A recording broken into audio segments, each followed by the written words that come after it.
نحمده ونصلي ونسلم على رسوله الكريم اما بعد فاعوذ بالله من الشيطان الرجيم بسم الله الرحمن الرحيم انما يريد الله ليذهب عنكم الرجس اهل البيت ويطهركم تطهيرا صدق الله العظيم.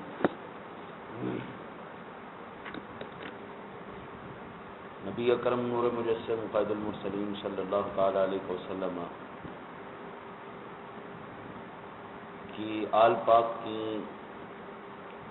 وہ خصوصیات جو ان کو سب سے ممتاز کرتی ہیں، ان خصوصیات میں سے سب سے پہلی خاصیت یہ ہے کہ اللہ وحدہ لا شریک نے اپنے حبیب کی آل پاک کو ظاہر باطن دونوں طرح سے پاک فرما دیا ہے. نبی اکرم صلی اللہ علیہ وسلم کی آل پاک کو زکوٰۃ دینا حرام ہے، اور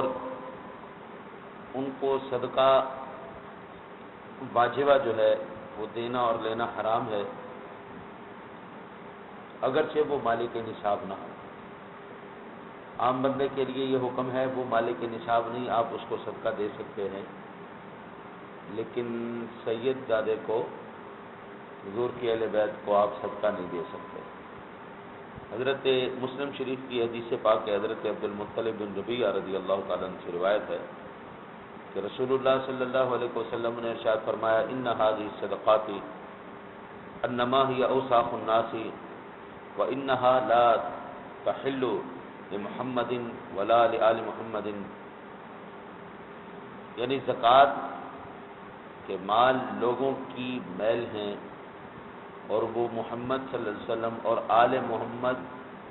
بنی ہاشم کے لیے جائز نہیں. معلوم ہوا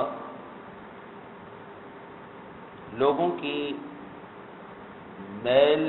اس لیے فرمایا کہ وہ ان کی آلودگیوں کو پاک کرتے ہیں اور ان کے اعمال و نفوس کو صاف کرتی ہے.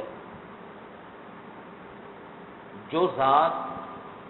خود ہمیں پاک کرنے کے لیے آئی ہو تو ہم اپنے مالوں کی گندگی ان کو دیں.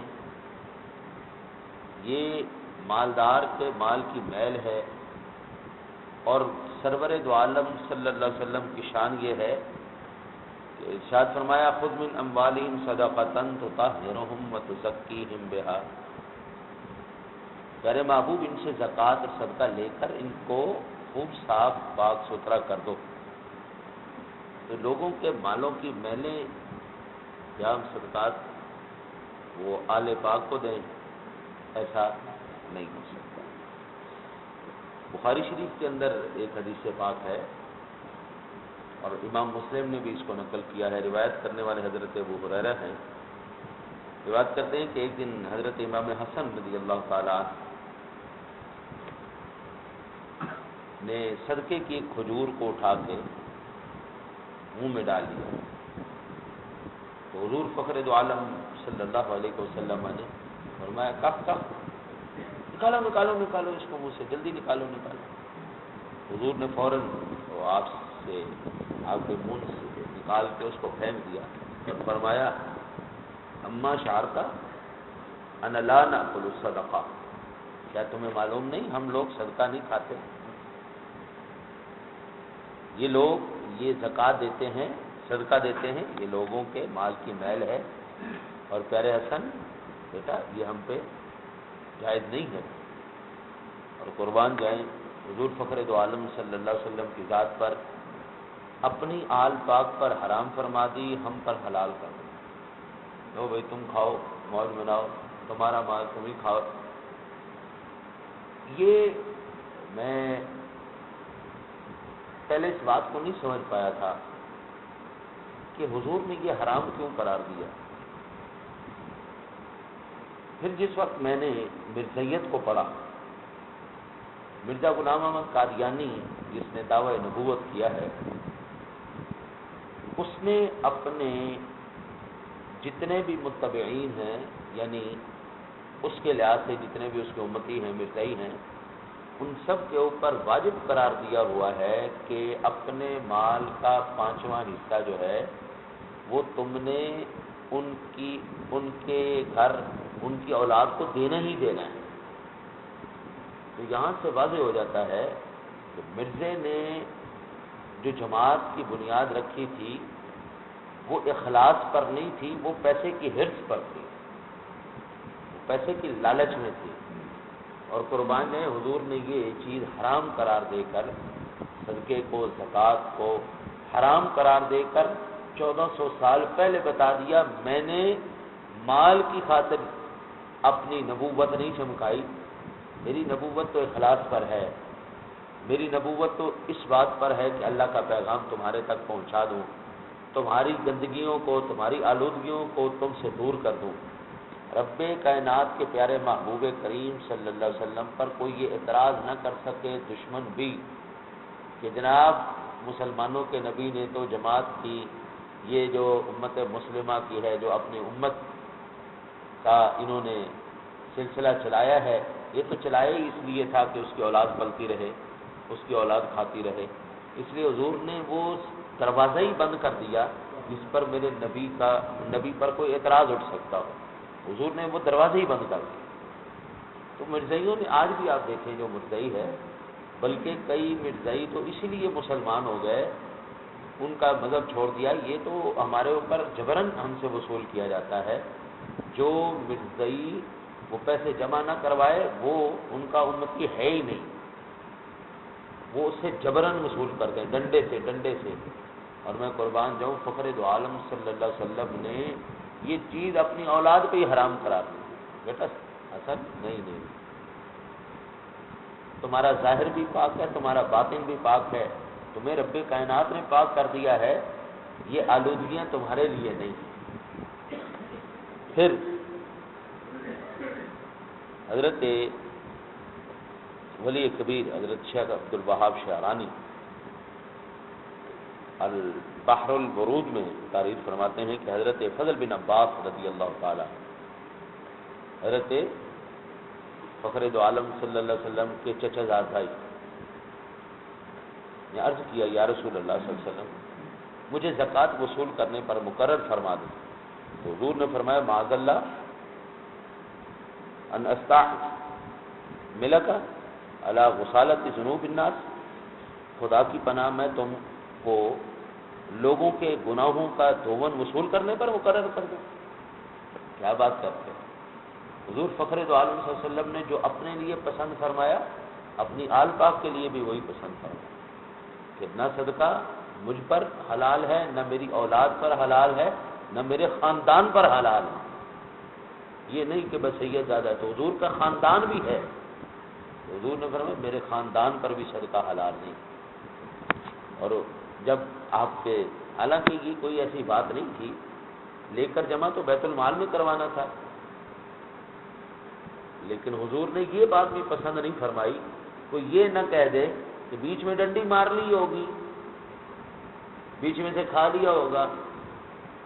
کسی کے ایمان کا کیا پتہ چلتا ہے۔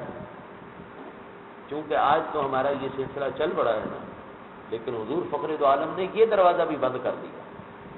تو اتنی بات بھی نہ کرے کہ حضور کے خاندان میں سے کسی فرد نے ڈنڈی ماری ہوگی، حضور نے شک کے دروازے بھی بند کر دیے۔ یہ میرے آقا کی خصوصیت ہے۔ پھر حضور فخر دو عالم صلی اللہ علیہ وسلم کی آل پاک کی ایک اور خصوصیت کہ حضور نبی اکرم صلی اللہ علیہ وسلم نے ارشاد فرمایا، میں کائنات کے اندر اور میری اولاد کائنات میں حسب اور نسب کے لحاظ سے، یعنی خاندان کے لحاظ سے بھی اور اپنی نسل کے لحاظ سے بھی، رب کائنات نے مجھے سب سے افضل اور اعلیٰ پیدا فرمایا۔ میرے قبیلے جیسا قبیلہ کوئی نہیں، میرے گھرانے جیسا گھرانہ کوئی نہیں۔ آپ فرماتے ہیں، حضرت عبداللہ ابن عمر رضی اللہ تعالیٰ عنہ فرماتے ہیں کہ رسول اللہ صلی اللہ علیہ وسلم نے فرمایا، اللہ تعالیٰ نے حضرت اسماعیل علیہ نبینا علیہ الصلوۃ والسلام اور قربان جائیں اسماعیل علیہ السلام یہ ذبیح اللہ ہیں، ذبیح اللہ، اور حضور فرماتے ہیں میں 2 ذبیحوں کی اولاد ہوں۔ انشاءاللہ زندگی رہی تو میں ربیع الاول شریف میں یہ تفصیل سے عرض کروں گا۔ تو حضور فرماتے ہیں میں 2 ذبیحوں کی اولاد ہوں، ایک حضرت اسماعیل علیہ السلام، ایک آپ کے والد گرامی حضرت عبداللہ رضی اللہ تعالیٰ عنہ، 2 ذبیحوں کی اولاد ہوں۔ انشاءاللہ یہ جب واقعہ آپ سنیں گے تو ایمان تازہ ہو جائے گا۔ فرماتے ہیں اللہ تعالیٰ نے حضرت اسماعیل علیہ السلام کی اولاد میں سے قبیلہ کنانہ کو منتخب فرمایا، پھر قبیلہ کنانہ سے قریش کو، اور پھر قریش میں سے بنی ہاشم کو، اور بنی ہاشم میں سے پھر اللہ تعالیٰ نے مجھے منتخب فرمایا۔ اور اعلیٰ حضرت فرماتے ہیں خلق سے اولیاء، اولیاء سے رسول، اور رسولوں سے اعلیٰ ہمارا نبی۔ کائنات عالم میں فرماتے سب سے اعلیٰ ہو اعلیٰ ہمارا نبی، سب سے بالا ہو اعلیٰ ہمارا، دونوں عالم کا دولا ہمارا نبی۔ پھر خلق سے اولیاء، اولیاء سے رسول، اور رسولوں سے اعلیٰ ہمارا۔ کہتے ہیں عام انسان ان سے افضل اولیاء اللہ، اور اولیاء اللہ سے صحابہ کرام، صحابہ کرام سے رسول اعظم، اور رسولوں میں سے سب سے اعلیٰ میرا نبی، سب سے اعلیٰ اعلیٰ۔ یہ حضور کی ایک دوسری روایت حضرت عبداللہ ابن عمر یہی روایت کرتے ہیں، مرفوعاً روایت ہے کہ اللہ تعالیٰ نے مخلوق پیدا فرمائی تو اس میں سے بنی آدم کو منتخب فرمایا، یعنی لقد خلقنا الانسان فی احسن تقویم، اللہ نے ساری مخلوقات میں سے سب سے بہترین مخلوق جو پیدا کی ہے وہ انسان پیدا کی، بنی آدم، آدم کی اولاد کو پیدا کی۔ پھر فرمایا آدم میں سے عرب کو منتخب فرمایا، عرب میں سے مضر کو، اور مضر میں سے قریش کو، قریش میں سے بنی ہاشم کو، پھر بنی ہاشم سے اللہ تعالیٰ نے مجھے منتخب فرمایا، تو میں بہترین لوگوں میں سے بہترین لوگوں کی طرف منتقل ہوتا آیا۔ ہمارے آج خاندانوں کے اندر بڑی بھی پیڑھیاں چلتی ہوں، بڑی بھی نسلیں چلتی ہوں، تو 2 سے 4 5 ہم جتنے بھی بیٹھے ہیں شاید ہی ہمیں کوئی نسب یاد ہو ہمارا کہ باب آدم تک ہمارا نسب جاتا ہے، شاید ہی کسی کو یاد ہو، بلکہ یہاں پر شاید عمر فاروق میں ایسا بندہ کوئی نہیں جس کو اپنے 15 دادوں کے نام یاد ہو، شاید ہی کوئی ہو ایسا بندہ جس کو میرے باپ کے باپ کا نام یہ، اس کے باپ کا نام یہ، اس کے باپ کا نام یہ، اس کے باپ کا نام یہ نہیں، لیکن قربان جائے میرے مصطفیٰ کریم صلی اللہ علیہ وسلم کے خاندان کے ایک ایک فرد کا نام آج تک محفوظ ہے، میرے آقا کا نام، ان کے والد کا نام، ان کے والد کا نام، ان کے والد کا نام، ان کے والد کا نام، حتیٰ کہ باب آدم تک آپ کی شجرہ چلتا ہے۔ میرے آقا کی آج بھی جو اولاد پاک ہے، آپ کی جو اصل نسل پاک ہے، ان کے آج بھی شجر محفوظ ہے، آج بھی شجر محفوظ ہے۔ میں خوش نصیب ہوں سید ابو البرکات رحمۃ اللہ تعالیٰ علیہ کے خاندان پاک میں آپ کی آل پاک کا جو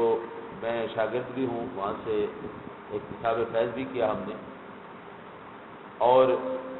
ان کا شجرہ ان سے لے کر جناب رسالت مآب صلی اللہ علیہ وسلم تک آج بھی محفوظ ہے۔ ان کے والد کا نام کیا تھا، ان کے والد کا نام کیا تھا، ان کے والد کا نام کیا تھا، پھر حضور سے لے کے پیارے آدم تک وہ سارا شجرہ محفوظ ہے۔ اس لیے میرے آقا نے فرمایا اس پورے شجرے کے اندر کھنگال کے دیکھ لو، جس میں میرے حضور کا نور منتقل ہوتا آیا ہے وہ پھر الگ ہی ایک مقام اور حیثیت رکھتا ہوا ہے، اس کی مقام اور فضیلت کا مقام ایک الگ ہی رہا ہے، اور اس لیے حضور فرماتے ہیں میں پاک رحموں سے پاک پشتوں میں، پاک پشتوں سے پاک رحموں میں منتقل ہوتا ہے۔ ہمیں نہیں پتا ہمارا 8واں دادا کیا کرتا تھا، شاید ہی کوئی جان سکتا ہو۔ ہم یہی کہہ سکتے ہیں کہ ہم ہندوؤں کی اولاد ہے یا سکھوں کی اولاد ہے، آپ کے مسلمانوں نے ہم پر مہربانی کی، یہاں پر اسلام پھیلایا، کہ حضور داتا صاحب رحمۃ اللہ تعالیٰ علیہ سے پہلے ہمیں اس کی مثال نہیں ملتی۔ صحابہ کرام علیہ رضوان کا تذکرہ ملتا ہے کہ بلوچستان تک صحابہ کرام علیہ رضوان کے قدمان مبارک لگے ہیں، اور پھر اس کے بعد اسلامی فوجیں ہندوستان تک آئیں، ہندوستان کے اندر پھر اولیاء اللہ تشریف لائے، پھر ولیوں نے ہمیں آ کے مسلمان کیا، ہمارے خاندانوں کو، اور ان میں سے ہماری نسلیں چلی۔ لیکن قربان جائیں کملی والے کے نشان پر قربان جائیں، آپ کی نسل پاک کے اندر آج کے سید سے لے کے پیارے آدم علیہ السلام تک وہ نور علی نوری شجرے چلے آ رہے ہیں، اور تیری نسل پاک میں ہے بچہ بچہ نور کا، تو ہے عین نور تیرا سب گھرانہ نور کا۔ کملی والے کی اس تو یوں کہہ لیں، نہ میرے آقا کی ظاہراً کوئی مثال ملتی ہے، نہ باطن میں کوئی مثال ملتی ہے، نہ اولاد میں کوئی مثال ملتی ہے، نہ شجرے میں کوئی مثال ملتی ہے۔ میرے آقا کا خاندان بھی سب سے افضل، میرے آقا کا قبیلہ بھی سب سے افضل، اور تو اور یار جہاں پر میرے آقا رہے وہ مکہ مدینہ بھی سب سے افضل، نہ مکے کی کوئی مثال ہے نہ مدینے کی کوئی مثال ہے، دونوں پر حضور نے قدم رنجا فرمایا۔ مکے کی بھی رب قسمیں کھا رہا ہے، مدینے کی بھی اللہ قسمیں کھا رہا ہے۔ حضور کے دیکھو عمر ہر کسی کو ملتی ہے، لیکن اللہ نے کسی کی عمر قسم نہیں کھائی، لیکن جب حضور کے ساتھ عمر کو بھی نسبت ہو گئی، 10 سال 11 سال 12 سال لعمرک انہم لفی صدر، پیارے محبوب تیری عمر کی بھی ہمیں قسم، اور قربان جائے چہرے کی بھی قسم ہے، حضور سونا تیری زلفوں کی بھی قسم ہے، تیری ذات کی قسم ہے محبوب، یوں کہہ لیں سر سے لے کے پیروں تک تنویر ہی تنویر۔ کس بات کا ذکر کریں، کس بات کی خصوصیت کو بیان کریں، یہاں پر تو آ کر الفاظ بھی ختم ہو جاتے ہیں کہ سونے کی تعریف کیسے کریں۔ تو ہم پھر یہی کہہ سکتے ہیں کہ یا صاحب الجمال و یا سید البشر وجهك المنیر لقد نبر القمر لا يمكن الثناء كما كان حقه بعد از خدا بزرگ تو یہ قصہ مختصر۔ اللہ کے بعد اگر کوئی عزت والی ہستی ہے تو وہ جناب رسالت مآب صلی اللہ علیہ وسلم کی ذات ہے۔ اللہ سے دعا ہے اللہ تعالی ہمیں عمل کی توفیق عطا فرمائے۔